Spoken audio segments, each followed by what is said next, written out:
Hello दोस्तों, स्वागत है आप सभी का हमारे YouTube channel CR study world में।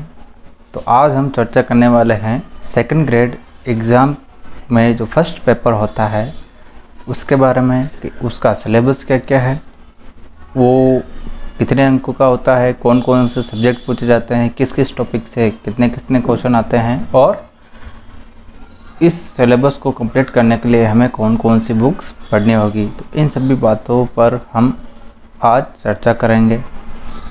तो सेकंड ग्रेड का जो फर्स्ट पेपर होता है वो होता है जीके का, मतलब जनरल नॉलेज का। उसका अपन पैटर्न देख लेते हैं कि कौन कौन से सब्जेक्ट पूछे जाते हैं और उनकी मार्किंग क्या क्या रहती है। तो सेकंड ग्रेड का जो फर्स्ट पेपर होता है वो होता है जीके का पेपर, और इसमें हमारे 100 क्वेश्चन पूछे जाते हैं और एक क्वेश्चन होता है 2 नंबर का। तो कुल ये 200 नंबर का हमारे जीके का फर्स्ट पेपर होता है, और इसको कंप्लीट करने के लिए आपको 2 घंटे मिलते हैं। ठीक है, अब हम देखते हैं कि हमारे जो सेकंड ग्रेड का जो सिलेबस है उसमें सब्जेक्ट कौन कौन से पूछे जाते हैं और उनकी मार्किंग क्या क्या रहती है। तो देखते हैं अपन सबसे पहले 4 भागों में ये डिवाइड है सिलेबस। तो फर्स्ट भाग में राजस्थान की geography, history, art and culture ये पूछे जाते हैं। तो सबसे पहले वाले भाग में भूगोल, इतिहास, कला व संस्कृति जो कि राजस्थान की होती है ये पूछे जाते हैं, और इन सभी के 40 क्वेश्चन आते हैं और एक क्वेश्चन होता है 2 नंबर का। तो कुल राजस्थान का भूगोल, इतिहास व कला संस्कृति 80 नंबर की अपने पूछी जाती है। फिर आता है दूसरा भाग। दूसरे भाग में करंट अफेयर्स पूछा जाता है, मतलब समसामयिकी पूछी जाती है, और इसके 10 क्वेश्चन आते हैं अपने। और समसामयिकी केवल राजस्थान की पूछी जाती है और ये 10 क्वेश्चन भी 2 नंबर के होते हैं। तो राजस्थान का करंट अफेयर्स अपने 20 नंबर का पूछा जाता है। फिर आता है तीसरा पार्ट। तीसरे पार्ट में हमें विश्व और भारत का जो जीके है वो पूछा जाता है, और इसके क्वेश्चन आते हैं 30 और एक क्वेश्चन होता है 2 नंबर का। तो कुल 60 नंबर का हमें भारत और विश्व का जीके पूछा जाता है। और अंत में आता है चौथा पार्ट, और इस चौथे पार्ट में हमें एजुकेशन साइकोलॉजी मतलब जो मनोविज्ञान है वो पूछी जाती है, और मनोविज्ञान के हमारे आते हैं 20 क्वेश्चन, और वो भी 2 नंबर के ही होते हैं, और कुल 40 नंबर की मनोविज्ञान हमें को पूछी जाती है। तो इस प्रकार से जो हमारा ये 80, 20, 60 और 40 तो कुल 200 नंबर का पेपर होता है, और इसमें नेगेटिव मार्किंग भी होती है। तो अब हम देखते हैं कि इसका सिलेबस क्या है और इस सिलेबस को कंप्लीट करने के लिए हमें कौन कौन सी बुक्स पढ़नी चाहिए। तो सबसे पहला पार्ट आता है हमारे राजस्थान की ज्योग्राफी, हिस्ट्री और आर्ट और कल्चर के ऊपर। तो इस पोर्शन से आते हैं हमारे कुल 40 क्वेश्चन, और प्रत्येक क्वेश्चन होता है 2 नंबर का। तो कुल 80 नंबर के राजस्थान की ज्योग्राफी, हिस्ट्री और आर्ट एंड कल्चर पूछा जाता है। तो इसका सिलेबस क्या है, तो सबसे पहले हमारी आती है राजस्थान की ज्योग्राफी। तो राजस्थान की ज्योग्राफी में स्थिति विस्तार और भौतिक प्रदेश, जलवायु, अफवाह तंत्र, फसलें, कृषि, पशुधन, डेयरी डेवलपमेंट और जनसंख्या में भी अपन को जनसंख्या वितरण, जनसंख्या की जो वृद्धि है, शिक्षा और लिंगानुपात ये सभी पूछे जाते हैं। उद्योग और योजनाएं, पंचवर्षीय योजनाएं, और हमारा जो राजस्थान का बजट है वो, और हमारे जो टूरिस्ट सेंटर हैं। तो ये 11 टॉपिक आपको राजस्थान की ज्योग्राफी में पूछे जाने वाले हैं। तो इन सभी टॉपिक्स के लिए आपको जो बुक्स पढ़नी है उसमें पहली आती है राजस्थान की ज्योग्राफी के लिए पैनोरमा, राजस्थान पैनोरमा। तो राजस्थान पैनोरमा में ज्योग्राफी, इकोनॉमी और राज्य व्यवस्था ये तीनों कवर की जाती है। तो ये बुक आपको ज्योग्राफी के लिए पढ़नी होगी, और इसी के साथ में आप एक ऑथेंटिक बुक भी पढ़ सकते हैं जो कि राजस्थान हिंदी ग्रंथ अकादमी के द्वारा प्रकाशित होती है, वो आती है राजस्थान का भूगोल बाय हरिमोहन सक्सेना।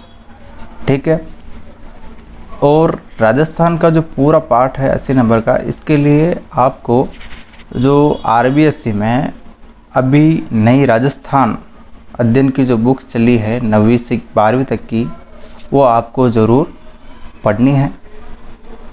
इसके बाद में हमारे को पूछा जाता है कि राजस्थान की हिस्ट्री। तो राजस्थान की हिस्ट्री में सबसे पहले अपन को सभ्यताएं पूछी जाएगी, जो कि 4 सभ्यताएं पूछी जाती है। पहली कालीबंगा, दूसरी आहड़, तीसरा गणेश्वर और चौथा बैराट। उसके बाद में 8वीं से 18वीं शताब्दी तक का अपने को इतिहास पूछा जाता है राजस्थान का। तो उसमें गुर्जर प्रतिहार पूछे जाते हैं, अजमेर के चौहान और दिल्ली सल्तनत से राजस्थान के क्या रिलेशन रहे हैं उसके बारे में केवल मेवाड़, रणथंभौर और जालोर, इनके राजवंशों के बारे में अपन को पढ़ना होगा। तो ये अपने को पढ़ना होगा 1206 से 1526 तक का जो पोर्शन है वो अपने को इसमें पढ़ना होगा। तो उसके बाद में हमारे को पूछा जाता है कि राजस्थान और मुग़ल संबंध के बारे में। तो राजस्थान और मुग़ल संबंध के लिए हमको पढ़ना पड़ता है राणा सांगा, महाराणा प्रताप, ये दोनों हैं मेवाड़ के, मान सिंह फर्स्ट आमेर का, राव चंद्रसेन मारवाड़ का और राय सिंह बीकानेर का और राज सिंह मेवाड़ का। तो अपने को केवल यही जो शासक है उनके बारे में पढ़ना है, इसके अलावा कुछ नहीं पढ़ना है। फिर अपने तीसरा पॉइंट आता है आधुनिक राजस्थान के अंदर history of freedom struggle in Rajasthan, मतलब राजस्थान का स्वतंत्रता संग्राम। इसमें आता है कि भाई जो राजस्थान के जनजाति और किसान आंदोलन है, प्रजामंडल आंदोलन है, इनके बारे में अपने को पूछा जाता है। और राजस्थान का जो एकीकरण है उसके बारे में भी हमको पूछा जाता है। और मध्यकालीन और आधुनिक राजस्थान में महिलाओं की क्या भूमिका रही है, ये वाला टॉपिक भी पूछा जाता है।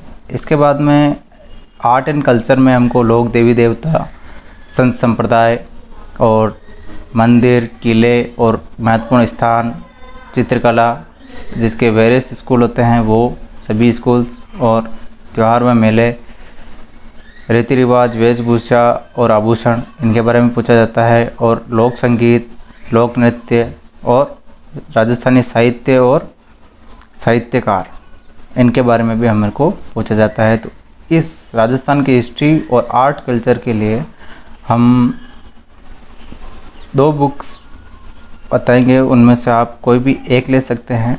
एक तो है राजस्थान की कला संस्कृति, जो कि वॉल्यूम 2 है। इसमें राजस्थान की इतिहास, कला और संस्कृति तीनों दी गई है। और दूसरी आती है लक्ष्य राजस्थान, इसमें भी इतिहास, कला, संस्कृति राजस्थान का बताया गया है। तो इन दोनों में से आप कोई भी एक पुस्तक ले सकते हैं। और इन दोनों में से कोई एक पुस्तक के साथ में आप राजस्थान ग्रंथ अकादमी की इतिहास, कला, संस्कृति के लिए बुक आती है हुकुमचंद जैन और नारायण माली। हुकुमचंद जैन और नारायण माली की पुस्तक आती है, उसको आप प्रेफर कर सकते हैं। ऑथेंटिक बुक है, इसे आप ले सकते हैं। ठीक है, तो ये अपने 2 पोर्शन कंप्लीट हो चुके हैं। अब आते हैं हम राजस्थान के तीसरे पोर्शन के ऊपर, जो कि राजस्थान की राज्य व्यवस्था का है। तो राजस्थान की राज्य व्यवस्था में अपन को पूछते हैं कि राज्यपाल, मुख्यमंत्री और उसका जो कैबिनेट है वो, और चीफ सेक्रेटरी मतलब मुख्य सचिव, और हमको पूछा जाता है RPSC के बारे में, मतलब जो राजस्थान लोक सेवा आयोग है उसके बारे में, और human right commission, state human right commission मतलब राज्य मानवाधिकार आयोग के बारे में।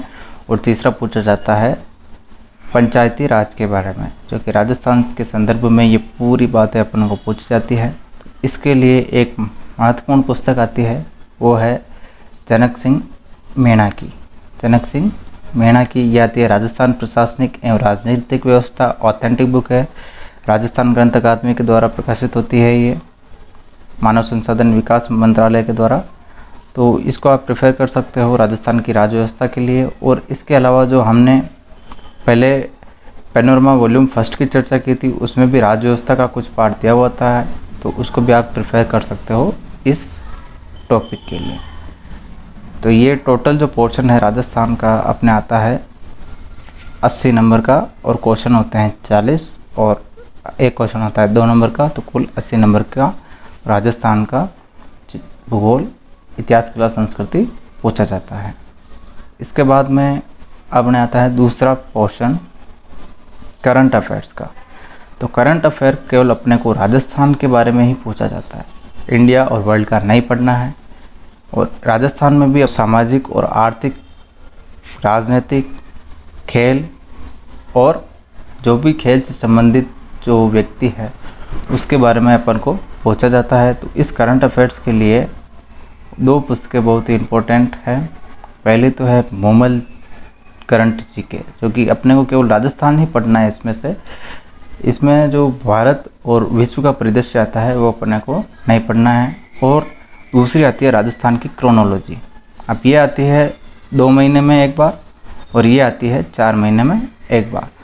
तो आप इन दोनों में से कोई भी एक बुक प्रेफर कर सकते हैं, उसको कंटिन्यू पढ़िएगा, रेगुलर पढ़िएगा, तो आपका करंट का पोर्शन भी कंप्लीट हो जाएगा। और करंट के राजस्थान का जो करंट है इसके अपने 10 क्वेश्चन आते हैं, और प्रत्येक क्वेश्चन आता है 2 नंबर का, तो कुल राजस्थान का करंट आ जाएगा 20 नंबर का।